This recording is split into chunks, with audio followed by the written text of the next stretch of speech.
আসসালামু আলাইকুম দর্শক, আমন্ত্রণ এসকে টিভি অনলাইনের টপ নিউজে। শুরুতেই জানব সংবাদ শিরোনাম। নিজ এলাকার বাইরে অবস্থান 72 ঘন্টার নিষেধাজ্ঞা, দাঁড়িপাল্লার পক্ষে প্রচার করায় সাইবার বুলিংয়ের শিকার হচ্ছেন ডাক্তার মিতু। কুড়িগ্রাম 4 113 কেন্দ্রের মধ্যে ঝুঁকিপূর্ণ ভোটকেন্দ্র 43। দুর্নীতি নিয়ন্ত্রণে যতটা কঠোর হওয়া যায় বিএনপি ততটাই হবে। দর্শক, এতক্ষণ শুনছিলেন সংবাদ শিরোনাম, এখন শুনবেন বিস্তারিত। আমাদের চ্যানেলে নতুন হলে চ্যানেলটি সাবস্ক্রাইব করুন এবং পাশে থাকা বেল আইকনে প্রেস করুন।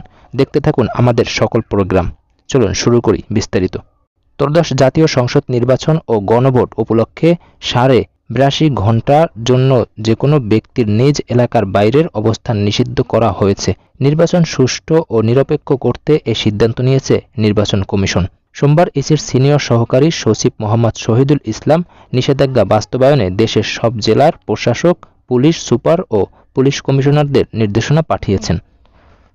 নির্দেশনায় বলা হয়েছে, গণভোট ও ত্রয়োদশ জাতীয় সংসদ নির্বাচন প্রভাবমুক্ত, নিরপেক্ষ ও শান্তিপূর্ণভাবে অনুষ্ঠানের লক্ষ্যে নির্বাচনী কার্যক্রম সম্পৃক্ত ব্যক্তিরা, নির্বাচন কমিশনের অনুমতিপ্রাপ্ত ব্যক্তিরা এবং সংশ্লিষ্ট নির্বাচনী এলাকার বাসিন্দা বা ভোটার ব্যতীত অন্য কোনো ব্যক্তি ভোটগ্রহণ শুরুর 48 ঘণ্টা আগে থেকে ভোটগ্রহণ সমাপ্তির 24 ঘণ্টা পর অর্থাৎ 10 ফেব্রুয়ারি সকাল 7টা থেকে 13 ফেব্রুয়ারি বিকেল 4:30 পর্যন্ত সংশ্লিষ্ট নির্বাচনী এলাকায় অবস্থান না করার বিষয়ে নির্বাচন কমিশন সিদ্ধান্ত নিয়েছে।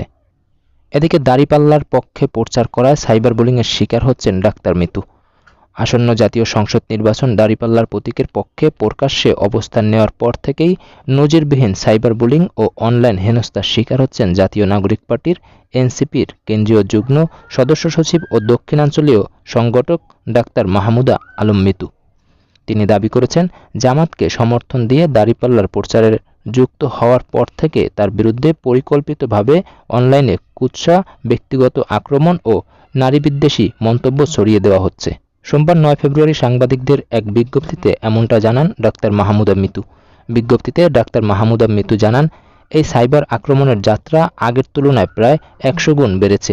ফেসবুক সহ বিভিন্ন সামাজিক যোগাযোগ মাধ্যমে তাকে উদ্দেশ্য করে অশালীন ভাষা, চরিত্রহীনমূলক মন্তব্য এবং হুমকি দেওয়া হচ্ছে, যা শুধু একজন রাজনৈতিক কর্মী নয়, একজন নারী হিসেবেও তাকে গভীরভাবে ক্ষতিগ্রস্ত করছে। তিনি আরও অভিযোগ করেন, এই হেনস্থার পিছনে প্রতিপক্ষ রাজনৈতিক শক্তির কর্মী ও সমর্থকদের সক্রিয় ভূমিকা রয়েছে। এ প্রসঙ্গে তিনি বলেন, বিএনপির ভারপ্রাপ্ত চেয়ারম্যান তারেক রহমান তার দলের কর্মীদের ন্যূনতম নিয়ন্ত্রণে ব্যর্থ হচ্ছেন এবং এসব অনলাইন আক্রমণের নৈতিক দায় এড়াতে পারবেন না। একজন নারী নেতা হিসেবে দক্ষিণাঞ্চলের তার সক্রিয়তা, মাঠ পর্যায়ে দৃশ্যমান উপস্থিতি এবং জামাত সমর্থিত জোটের পক্ষে দাঁড়িপাল্লার প্রচারণায় যুক্ত হওয়ায় তাকে উদ্দেশ্য করে আক্রমণের মূল কারণ নির্বাচনী পরিবেশে নারী প্রার্থীদের ভয় দেখানো ও মনোবল ভাঙ্গার কৌশল হিসাবে এই সাইবার বুলিং ব্যবহার করা হচ্ছে বলে মনে করছেন তিনি। রংপুর 4 কাউনিয়া পীরগাছ আসনের 11 জোট মনোনীত প্রার্থী ও জাতীয় নাগরিক পার্টি এনসিপির সদস্য সচিব আক্তার হোসেনের নির্বাচনী জনসভায় বক্তব্য বিকৃত করে সামাজিক যোগাযোগ মাধ্যমে অপপ্রচারের অভিযোগ উঠেছে। এ ঘটনায় তিনি রংপুর মেট্রোপলিটন পুলিশের হারাগাছ থানায় একটি সাধারণ ডায়েরি বা জিডি করেছেন। সোমবার 9 ফেব্রুয়ারি দুপুরে সশরীরে থানায় উপস্থিত হয়ে তিনি অভিযোগটি দায়ের করেন। কুড়িগ্রাম 4 130 কেন্দ্রের মধ্যে ঝুঁকিপূর্ণ ভোটকেন্দ্র 43।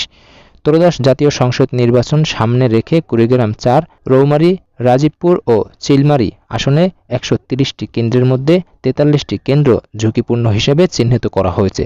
এর মধ্যে রৌমারী উপজেলায় 11টি, রাজীবপুরে 16টি ও চিলমারীতে 16টি। এদিকে দুর্নীতি নিয়ন্ত্রণে যতটা কঠোর হওয়া যায় বিএনপি ততটাই হবে।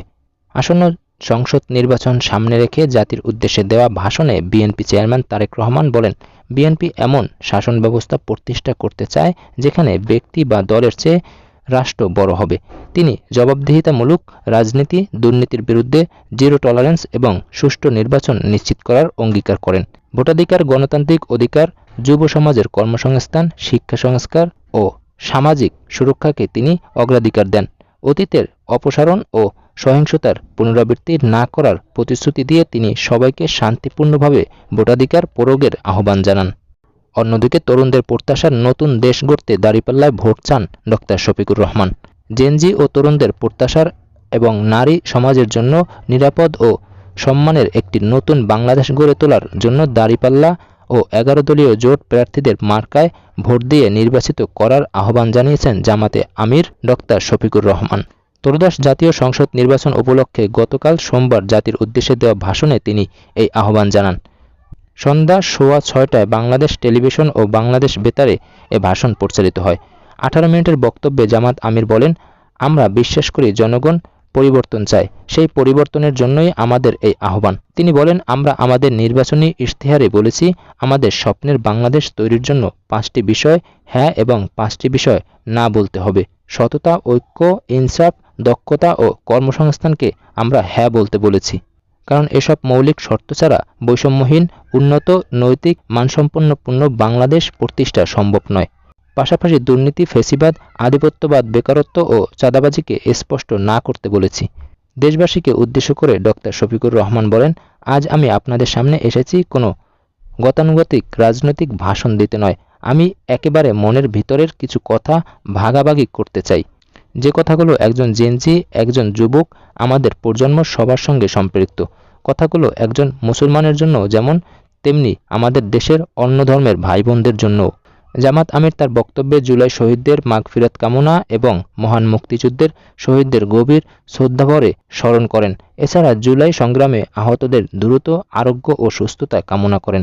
এই মুহূর্তে বাংলাদেশ বিএনপি ছাড়া আর কোনো রাজনৈতিক দলের দেশ পরিচালনা করার অভিজ্ঞতা নেই উল্লেখ করে ধানের শীষে ভোট চেয়েছেন দলটির ভারপ্রাপ্ত চেয়ারম্যান তারেক রহমান।